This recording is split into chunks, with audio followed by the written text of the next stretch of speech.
आज नू ब्लॉक के बीमा गांव में एक मीटिंग का आयोजन किया गया, जिसमें ऑल ड्राइवर कल्याण संघ भारत की तरफ से बीमा गांव का आरिफ खान ग्राम प्रधान नियुक्त किया गया, जिसमें ऑल ड्राइवर कल्याण संघ भारत के हरियाणा प्रदेश अध्यक्ष मोहम्मद सरताज, मेवात जिला बोर्ड कमेटी के कार्यकर्ता और कमांडो टीम के अध्यक्ष हिदायत कमांडो मौजूद रहे। ऑल ड्राइवर कल्याण संघ भारत की ये मुहिम ड्राइवरों के गांव-गांव और घर-घर जाकर ड्राइवरों को जागरूक करना है। संगठन के अधिकारियों ने बताया कि हमारी लड़ाई सिर्फ सरकार से है, ना कि किसी व्यक्ति विशेष से, और ये लड़ाई हमारे मान सम्मान, हक और अधिकार के लिए है। जिस दिन हमारा हक अधिकार हमें मिल जाएगा, उस दिन हमारा मकसद पूरा हो जाएगा। अगर सरकार हमारी मांगे पूरा नहीं करती है तो हम जल्द ही सड़कों पर उतरने का काम करेंगे। उन्होंने बताया कि आज ड्राइवर समाज पूरे देश के अंदर सबसे ज्यादा शोषित वर्ग है, इसलिए सरकार को जल्द से जल्द हमारी मांगों पर विचार करना होगा और हमें ड्राइवर दिवस और ड्राइवर आयोग देना होगा। उन्होंने बताया कि मेवात के ड्राइवरों का शोषण सबसे ज्यादा कुछ फॉरमैनों द्वारा किया जाता है। ड्राइवर रात दिन 24 घंटे मेहनत मजदूरी करके कुछ पैसा कमाते हैं, जिसमें से कुछ हिस्सा उन्हें फॉरमैनों को देना पड़ता है। अगर नहीं देते हैं तो ड्राइवरों से गाड़ी भी खड़ी करा ली जाती है। इसलिए ड्राइवर समाज से अपील है कि ज्यादा से ज्यादा संगठन का साथ दें, जिससे ड्राइवर के ऊपर हो रहे शोषण से ड्राइवर समाज बच सके। तन मन धन से एक होकर काम करना चाहिए।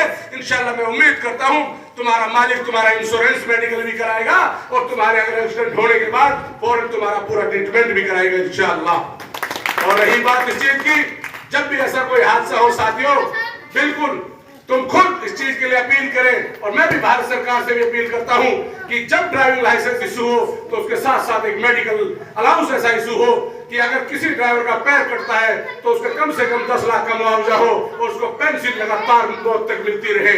अगर किसी ड्राइवर की मृत्यु हो जाती है तो करीबन उसको 50 लाख या 1 करोड़ का मुआवजा मिले और उसके बीवी को पेंशन मिले। इस तरह की काम की मुहिम चलाए हम लोग मिलकर, इंशाल्लाह देश झुकेगा, क्योंकि देश के अंदर 22 करोड़ ड्राइवर है साथियों। 22 करोड़ सरकारें पलट सकती है, 22 करोड़ देश को चला सकते हैं। कभी तुमने सोचा है देश के अंदर 22 करोड़ ड्राइवर है साथियों? तुम लोग बहुत बड़े ताकतवर वर्ग है। इंशाल्लाह तुम इसी तरह मेहनत करते रहो, एक दिन ड्राइवर आयोग बनेगा और तुम्हारी हर खुशखबरी लेगा। इंशाल्लाह तुम्हारे फ्यूचर भविष्य के लिए काम होगा। अस्सलाम वालेकुम, जय हिंद। ऐसे ड्राइवरों की आवाज नहीं उठाई है। एक पहला मंच हमारे बीच में ऐसा आया है, ऑल ड्राइवर कल्याण संघ भारत। इसमें हमारे अन्य समाज सेवी का लोग जुड़े हुए हैं और करोड़ों की तादाद में ड्राइवर जुड़े हुए हैं, जो कि अभी हमारा 1 दिसंबर दिल्ली में हमें जो मनाया था स्टीयरिंग छोड़ो आंदोलन 1 दिन का, उसमें हमारे कमांडो हिदायत खान मौजूद पहुंचे थे दिल्ली। मैं इनका अपने ऑल ड्राइवर कल्याण संघ भारत परिवार की तरफ से दिल से धन्यवाद करता हूं। और हमारे असलम गोरवाल जी भी पहुंचे, मैं उनका भी दिल से धन्यवाद करता हूं। तो आज जो जगह जगह गांव-गांव जाकर हम जागरूकता जो फैला रहे हैं, किसके कारण? क्योंकि हम सभी ड्राइवर हैं और ऐसा कोई ड्राइवर नहीं ना सोचे कि भाई एक जाति के लिए या एक राज्य या एक जिले के लिए, देश के सभी भारतवर्ष के 22 करोड़ ड्राइवरों के लिए आवाज है। क्योंकि हर जगह हर तरीके से कानून दिया हुआ है, यहाँ तक कि महिला आयोग हो गए, बाल आयोग हो गए, मजदूर आयोग हो गए। एक जो ड्राइवर देश की अर्थव्यवस्था संभाले बैठा है, उसके लिए कोई सरकार ने अभी तक कोई नीति नियम नहीं बनाई है। तो हमारे बीच में ड्राइवर आयोग होना बहुत जल्द जरूरत है।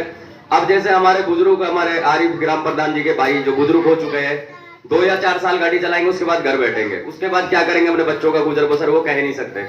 तो उसी के लिए हमारी जो सरकार द्वारा हमारी जो डिमांड है, रिटायर के बाद 60 साल के बाद उनको हर महीना 10,000 की पेंशन दी जाए। और हमारे मेवात सर्कल के अंदर की ड्राइवर की तादाद इतनी है कि 70-80% तो शायद ड्राइविंग का काम करते हैं। तो उनको जानकारी ना होने की वजह से आज उनके साथ शोषण हो रहा है। जिस भी कंपनी में आप जाते हो, उस कंपनी से सबसे पहले आप मांगे अथॉरिटी लेटर, क्योंकि जब गाड़ी के साथ कोई नुकसान होता है या गाड़ी लुट जाती है या गाड़ी चोरी हो जाती है तो कई बार ड्राइवर को ही दोषी ठहराया जाता है। अगर आपके पास नियुक्त अथॉरिटी लेटर रहेगा तो आप उनसे सवाल जवाब कर सकते हो और कल को आपके साथ गलत होने पे वो आपके दुख सुख में आपको कुछ % का सहायता राशि भी दे सकते हैं। तो आज हम जो बीमा गांव में आए अपने आरिफ भाई को जिम्मेदारी देने के लिए, बहुत से भाई सोच रहे होंगे आरिफ जी की चुनो इनने, तो मेरे भाई या मैं तो फ्रंट पे जो मेहनत करेगा उसका वेलकम है। बाकी हमारे मेवात के अंदर कुछ लोगों के खून में ये चीज है जो अभी भी गुलामी करना चाहते हैं। अगर यही चीज जो हमारे देश को आजाद करा के हम आज आजादी की सांस ले पा रहे हैं, हम बोल पा रहे हैं, ये हमें इतना खुला नहीं मिलता, क्योंकि हमारे क्रांतिकारी योद्धाओं ने देश आजाद किया। ऐसे ही हमारे बीच में ड्राइवर समाज के लिए योद्धा आपके सामने आ रहे हैं। कौन कह सकता है कि ड्राइवर नहीं बोल सकता? आप सोशल मीडिया पे जाकर देखो, ड्राइवर अपना दुख दर्द बयां भी कर रहा है और सरकार से आंख में आंख डाल के बात भी करने के लिए तैयार है। तो इनको जो सम्मानित किया है, इनको जो जिम्मेदारी दी है, कल को ये ना हो कि मेरे गांव के ड्राइवरों के साथ भला नहीं हो रहा और सभी भारत के ड्राइवर एक साथ हो रहे हैं। तो हर गांव में, हमारे नूंह जिले के अंदर 443 गांव है, तो सभी में हमें एक गांव में प्रधान तैयार करना है और भारतवर्ष के ड्राइवरों के साथ मिलकर हमें इस लड़ाई को लड़ना है। क्योंकि अगर हम एक जिले के लेके बैठ जाते हैं रोड पे, तो हमारी कोई वैल्यू, कोई रिस्पॉन्स नहीं मिलेगा। तो मैं सभी ड्राइवर भाइयों से हाथ जोड़ के रिक्वेस्ट करता हूँ, संगठन का साथ देवे। और ना ही इसमें मेरा भाई ना कोई ले रहा है ना दे रहे हैं, इसमें ना ही आपको कोई पैसे के लिए डिमांड करेगा ना किसी चीज के लिए, सिर्फ ये कि संगठन के साथ दो। कल को किसी ड्राइवर भाई की लड़की की शादी है, किसी ड्राइवर भाई के एक्सीडेंट में विकलांग हो चुका है, कोई मृत्यु हो चुका है, तो हम सभी मिलकर उस परिवार का अगर थोड़ा ना तो कम से कम थोड़ी सी मदद करेंगे, उस परिवार को राहत मिलेगी। बहुत से ड्राइवर ऐसे हैं जो गरीब बेचारे अपनी अपने बच्चों की शिक्षा नहीं कर पा रहे, शादी नहीं कर पा रहे, तो हमारा फर्ज बनता है अपने ड्राइवरी डिपार्टमेंट में हम अपने बढ़ चढ़कर इसमें हिस्सा लेवे और किसी को कमजोर ना समझे। और आज देखने को मिल रहा है और मुझे